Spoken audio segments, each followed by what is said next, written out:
እዚህ ዓለም ላይ ራሱ ማጥፋት ከሚፈልግ ሰው በላይ ጀግና የለም። ራሳችሁ ለማጥፋት መንገድ እየፈለጋችሁ ከሆነ ከናንተ በላይ ቆራጥና ጀግና የለም። ትልቁና ከባዱ ነገር መጋፈጥ ጀምራችኋል ማለት ነው። አንድ ቀን አስታውሳለሁ ራሴን ማጥፋት ፈልጌ መንገዶች ሳፈላልግ የትኛው ይሻለኛል? ኦኬ አሁን ብቻዬን ሩሜ ውስጥ መፈለግ ጀመርኩኝ። የትኛው ይሻለኛል? የትኛው ነው የቀለለው ራሴን ለማጥፋት? አያችሁ፣ የዛን ጊዜ ነው እግዚአብሔር የተገለጠልኝ። አዶናይ ያለኝ አንተ ማጥፋት የፈለከው ህይወትህን ሳይሆን የድሮ ማንነትህ ነው። የድሮ ማንነትህ ነው አንተን ያስተቃየ ያ ሰው አስደሳችነትህ ነው። ኖ ማለት እየፈለክ እሺ ማለትህ ነው። ሰው ሲተርብና ሲስቅብህ እነሱ እንዳይደብራቸው ብለህ ከነሱ ጋር መሳቀህ ነው። እነሱን ለማስደሰት ምንድን ያተረፍከው? ዓለምን አስደስተህ ራስን አስከፋ። ይህ መልእክት ነው ያገኘሁት። አያችሁ፣ ብዙዎቻችሁ ስቃያችሁ እዚህ ውስጥ ነው ያለው። ጠላታችሁ የድሮ ማንነታችሁ ነው። ጠላታችሁ የድሮ ታሪካችሁ ነው። አዲስ ህይወት መጀመር ትፈልጋላችሁ። አዲስ ሰው፣ አዲስ ማንነት መገንባት ትፈልጋላችሁ።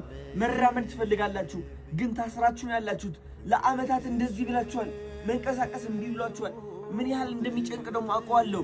ለብዙ ዓመት ለመቀየር ሞክሬ ግን ደግሞ ህይወቴ ሳይቀየር በጣም መጥፎ ነገሮች እያጋጠሙኝ የኖርኩኝ ሰው ነኝ። በማይረባ በማይሆን ነገር እየተጨናነኩኝ እየተረበሽኩኝ እየፈራውኝ የኖርኩኝ ሰው ነኝ።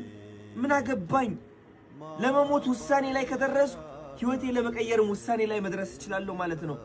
ራሴን ለማጥፋት ለሰከንዶች ካሰብኩኝ ይህ ማለት የፈለኩትን ነገር አድርጌ ህይወቴን መቀየር እችላለሁ ማለት ነው። መፍራት የለብኝም ካሁን በኋላ ማለት ነው። ሞት የተጋፈጠ ሰው ጠንካራ ነው። ሞት የተጋፈጠ ሰው ጀግና ነው። ልንገራችሁ፣ ራስን ለማጥፋት የሚፈልጉ ሰዎች ሞት ፈጣው ያዩት ሰዎች ናቸው። ልንገራችሁ፣ እነዚህ ሰዎች ደግሞ ህይወታቸው በቅጽበት መቀየር ይችላሉ። አያችሁ፣ ህይወታችሁ ማስተካከል ትችላላችሁ እናንተ። ነገር ግን የነገራችሁት ነገር አለ፣ ለራሳችሁ የተነገራችሁ ታሪክ አለ። አንተ አያልፍልህም፣ አንተ ደሃ ነህ፣ አንተ ቆንጆ አይደለህም፣ ከሰው በታች ነህ፣ አላማረብህም፣ ምን ታሪክ ሁሉ ተነግራችኋል።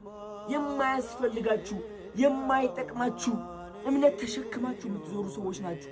እኔ ራሴ የማይጠቅመኝ እምነት ተሸክሜ ኖርኩኝ ሰው ነኝ። ተሸናፊ መሆኔን ራሴን እየነገርኩ ያደግኩ ሰው ነኝ። ይነው ልንገራችሁ፣ ሲሪየስሊ ለፍቅር ጠይቄ እምቢ ተብዬ ተስቀውብኝ ያደግኩኝ ሰው ነኝ። ፍቅር አይገባኝም ብዬ ያመንኩኝ ሰው ነበርኩኝ። ማሸነፍ አይገባኝም ብዬ ያመንኩኝ ሰው ነበርኩኝ። ግን እነዚህ ሁሉ የውሸት እምነቶች ራሴን ማጥፋት ስፈልግ ነቃውባቸው። ለካስ አዶናይን አይደለም ማጥፋት የፈለኩት። ለካስ የድሮ ታሪኬን ነበር ማጥፋት የፈለኩት። ለካስ ያ ውድቀት ነበር ማጥፋት የፈለኩት። ለካስ ያ የድህነት ምርጫ የውድቀት ምርጫ፣ የበታችነት ምርጫ ነበር ማጥፋት የፈለኩት። አያችሁ፣ ህይወት ምርጫ ነች። ሁላችንም መምረጥ እድሉ ተሰጥቶናል። ግን የምንመርጠው ነገር እኛን የሚጎዳን ነገር ነው። የሚጠቅመን ሳይሆን የሚጎዳን ነገር። ልብ ብላችሁ ስሙኝ። ስለዚህ ራሳችሁ ማጥፋት ከፈለጋችሁ ህይወታችሁ ሳይሆን የድሮ ማንነታችሁ አጥፉ። በአዲሱ ማንነታችሁ የሚናደድ ቅጭ የሚለው ሰው ካለ ደግሞ ገደል ይግባ። ልንገራችሁ፣ ገደል ይግባ። ህይወትህ ለማጥፋት የመጨረሻ ደረጃ ላይ ስትደርስ የምታስተውለው ነገር ምን እንደሆነ ታውቃላችሁ? ከእናንተና ከእግዚአብሔር ውጪ ካጠገባችሁ ማንም የለም። ቤተሰባችሁ፣ ጓደኞቻችሁ፣ እነዛ የምትፈሯቸው ሰዎች፣ ይሰድቡኛል ይተርቡኛል ብላችሁ የምትፈሯቸው ሰዎች የሉም፣ ይጠፋሉ። ቅጽበት ጥፍት። ማን ነው የሚቀረው? እናንተና እግዚአብሔር ናችሁ። ያ እግዚአብሔር አይረሳችሁም፣ አይተዋችሁም። ሰው ግን ምንም ቢወዳችሁ የመጨረሻ ቀናችሁ ላይ ከጎናችሁ አይሆንም። ያ ሰው ስለራሱ ለካስ እየኖረ ነው። ያ ሰውም ልክ እንደናንተ ተጨናንቆ ነው ያለው። ለምን አባታችሁ ነው ያ ሰውን የምትፈሩት? እግዚአብሔርን ፍሩ።